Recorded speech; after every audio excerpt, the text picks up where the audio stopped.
Oh my God.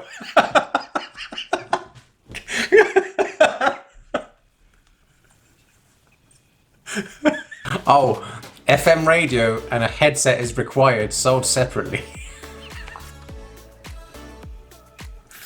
Oh, what am I doing? When's the last time you saw a removable battery in a phone? Oh my God. How do you do that? It's shocking.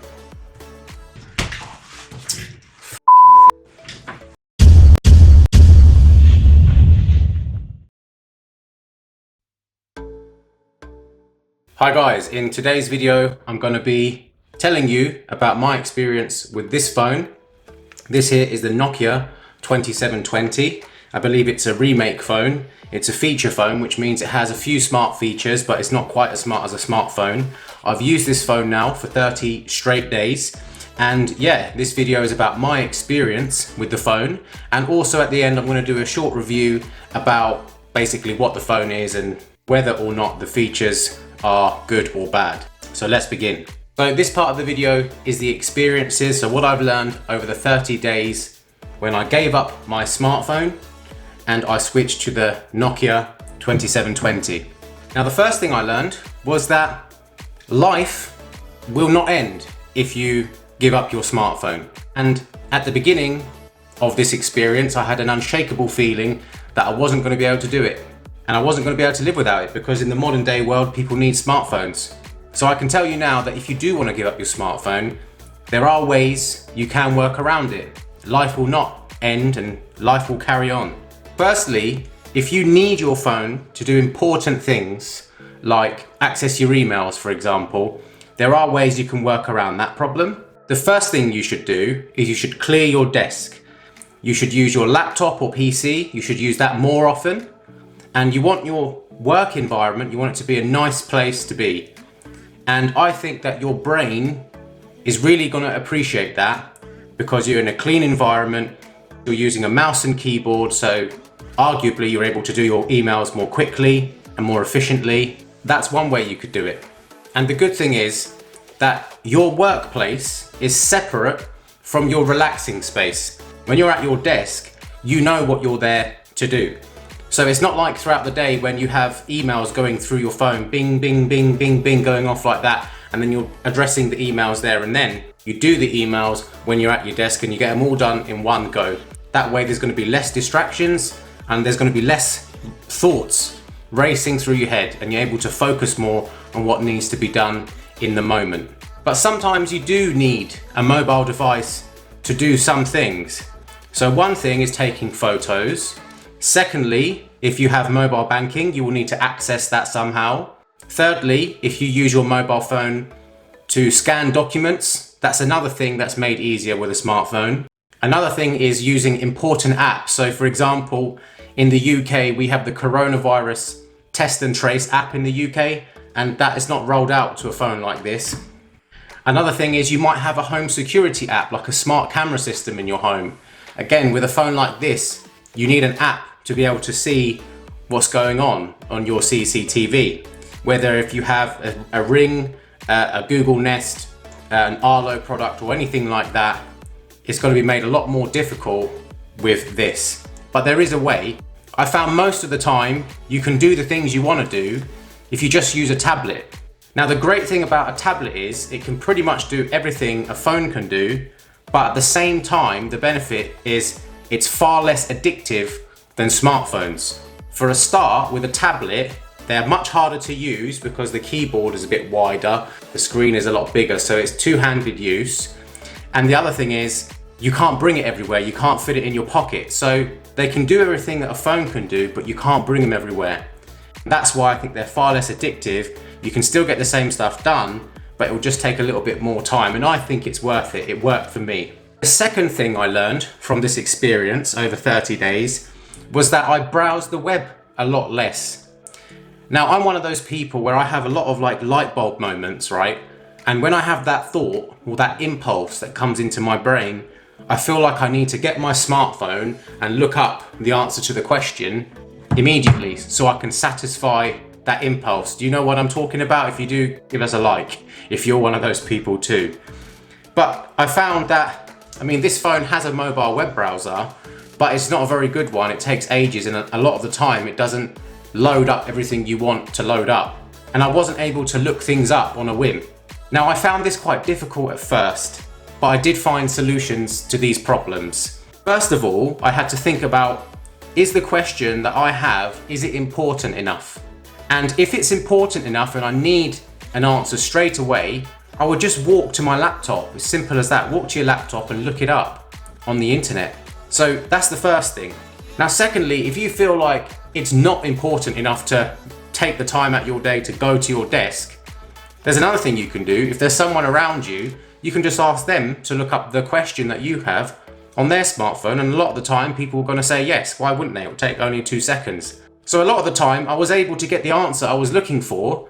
I just had to think about what I could do. It's simple as that. The point I'm trying to make is I didn't feel disabled at all just because I didn't have a smartphone and I wasn't able to look things up. You can survive without a smartphone. You can definitely do it. The third thing I learned was I began to leave my phone. I began to just leave it around the house a lot more often. So I'd just chuck it on the bedside table, whatever. I'd walk away, I'd be in a different room, and I didn't get any separation anxiety from my phone. With my smartphone, it's different. My smartphone, I feel like it has to be on me all the time. And if it's not in my pocket, it feels like something's wrong. Yeah, I found that quite good, to be honest with you. The fact that I can't be bothered to bring the phone around with me, I think it's quite a liberating thing. It's just you, just chilling out or getting on with some work. I think that's a great thing. Another thing I learned, and this is kind of a negative experience, was not having a decent camera on hand is pretty annoying in 2020. I have to admit, I didn't really get used to this over the 30 days, and it was a consistent annoyance throughout the 30 days. So if you look at this Nokia here, there is the camera right there. It's just a straightforward 2 megapixel camera with a very, very poor sensor, most likely. No selfie camera whatsoever.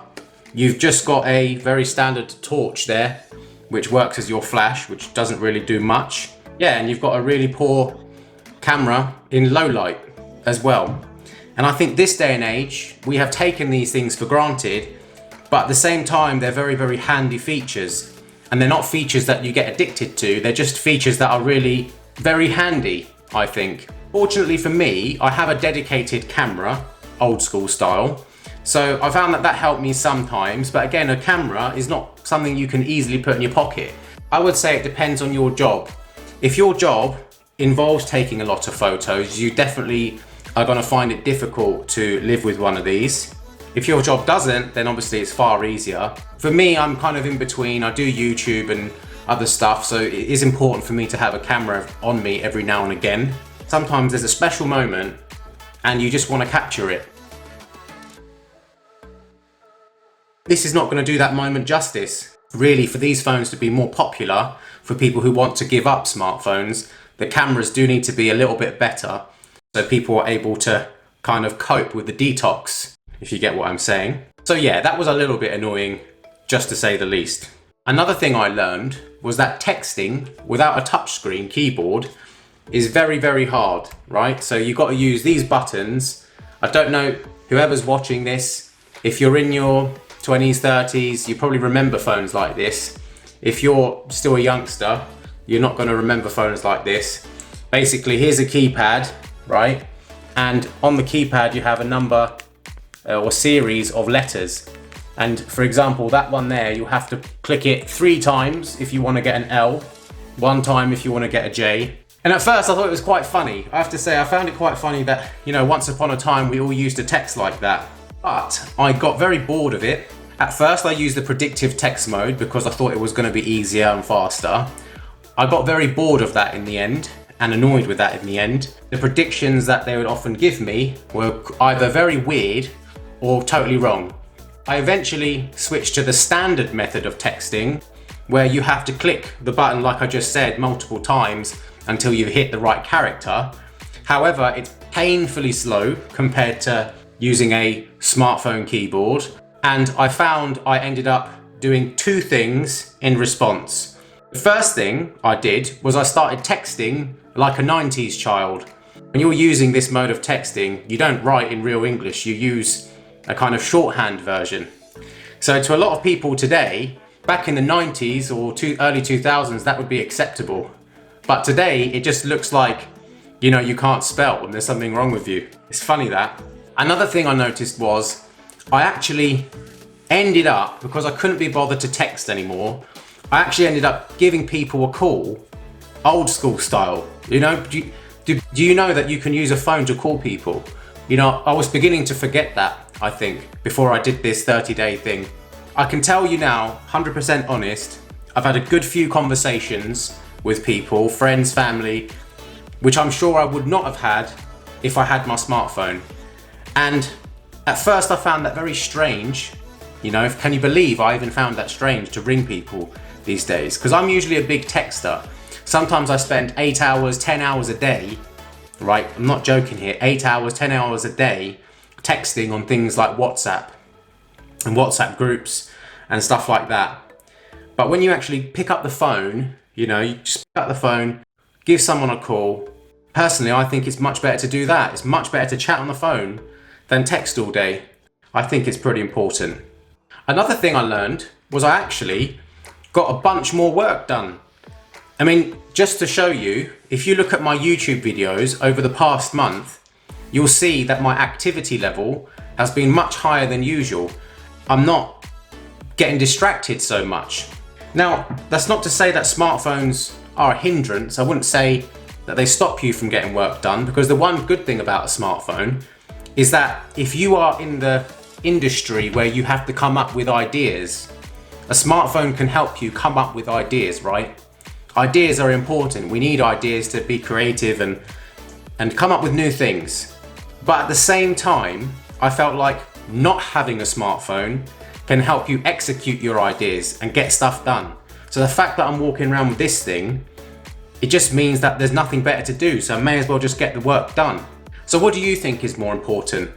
Sitting around all day, looking stuff up, having a million thoughts racing around your head and procrastinating? Or do you think getting the work done is important? Come up with a couple of ideas, just get the work done. What do you think is the best? Put your comments down below. Let me know what you'd prefer. Another thing I learned over this 30-day period, which is really good, is I got more exercise done. Now, I kind of like exercise. I'm kind of one of those people, when I'm doing the exercise, I really like it, but getting me to start a workout is something where, you know, it leaves a lot of room for procrastination, right? And I tend to mess around on my phone a bit before an exercise workout. So it could be I'm going on YouTube or social media, WhatsApp, web browsing, anything like that. And before you know it, 30 minutes have gone by, 45 minutes have gone by. And by that time, I'm running late for the next thing that I have to do after the workout. So usually what that means is I have to cut the exercise session short. And I can be honest with you, I've never faced this problem. For the last 30 days, I've not faced this problem with this Nokia 2720. Another thing I learned, and this is a really good one, is that I spent more time with my family, and particularly my dog. I realized right early on that I must have been ignoring him for the last couple of years that he's been around, because I've been noticing that he stares at me a lot. Like, for example, I might be just, you know, making a cup of tea or something, and while the kettle's boiling, I'm on my phone doing this, right? But meanwhile, in the background, there's my dog. He's staring at me, and I've been blocking this out. But with this, when I'm making a cup of tea, I'm not really doing that. I'm not sitting around on this phone. So now I'm just gonna answer a few questions that you might have. Were you expecting the Nokia 2720 to be better or worse? To be honest with you, I got what I expected. I did some research on this phone before I bought it and got it. The only thing that I would say that was surprising to me was how bad the video camera was and the battery life. Now, a lot of you are thinking, well, what do you expect from a phone like that? How do you expect the video to be good? But the thing is, let me tell you, Don't forget that these phones were the most popular phones until about 2010, 2011. You know, those phones still had pretty good cameras. They're able, just because it looks like that, it doesn't mean that they can't put a decent camera module in there. For the money that you pay for it, it's something they're able to do, but I think they're just cost saving or something. But one thing I didn't expect, basically you feel liberated, because if you drop the phone, you don't have to worry so much that the glass is gonna smash like you do on a smartphone. You have a removable back, as you can see. So there's a lot of good things about that, to be honest with you. I like the fact you have a removable battery and a removable back. Was the experience as tough as you expected? Actually, I thought it was quite easy to do the 30-day detox. After the first 2 or 3 days, the first 2 or 3 days were the most difficult. To be honest, I didn't really fancy going back to a smartphone. I didn't really care, because I'm getting more stuff done on my laptop during the day that I have to do. You know, during the evening, if I want to go on my tablet, I can, you know, so, and I didn't find that was addictive or anything like that. So the only reason that I've gone back to a smartphone now is, first of all, because I'm running a tech channel, and I'm running a tech channel, I can't really use that. That's the first thing. And secondly, that was the plan from the start. The plan from the start was to do 30 days without a smartphone and then go back to a smartphone. How will you incorporate the lessons you've learned in the future? I've learned that it's definitely a great thing to use your smartphone less rather than more, definitely. There are some genuinely clever apps out there. There's some genuinely good apps out there. But I think you need to try and understand that smartphones are there for fun as well as work, okay? It's very, very easy to get addicted to a smartphone. I've realized that there are a few apps that I will need to restrict or limit my access to. So the first one being WhatsApp. The second one being any web browser, because like I said, I get thoughts into my head, then I have to look it up, right? I'm one of those people, and I do it like 50 times a day. The third one is YouTube. Again, YouTube, a lot of the time, I've fallen victim to the recommended video next, what the one that's coming next, and the 5, 4, 3, 2, 1. I felt victim to that a few times. So YouTube is something. Number 4 is social media apps like Facebook and Instagram. That's not really that addictive to me, but sometimes the notifications that you get, you know, they draw you to your phone, and they stop you thinking about what you have to do. Particularly the Instagram feed, when you're just going like that, like a mindless zombie, you know, and liking stuff and whatever. And the fifth thing, which is actually quite addictive, and I didn't realize how addictive it was email. Now, email is something that you get multiple times a day, and a lot of the time it's just spam. I was consistently looking at my emails, and now I've said, no, I'm not doing emails anymore. I've even gone through the effort of getting my email account off my phone and not syncing it up. So I have to look at it on my laptop, and I just think it's way better. Another thing I've learned is that I need to switch off my notifications as well, except for very important things like messages, like SMS or WhatsApp. How are you going to ensure that you stick to your new plan? To ensure that I stick to my new plan, I have already put an app on my phone. The app that I'm using is called Stay Focused, and my smartphone usage has already been cut back to something like 15 minutes a day, 30 minutes a day. I was using my smartphone 8 hours a day, sometimes 10 hours a day. And now I'm using 15 to 30 minutes a day, so it's definitely working. I'm gonna do a review about this app very soon. So guys, what did you think about this video? Did you like it? If you liked it, give us a like if you can, please. It does help me. Happy to answer any questions you have if you want to do something like what I've done with this detox thing, or any other questions. Yeah, always happy to help. So take care, guys, and I'll see you next time.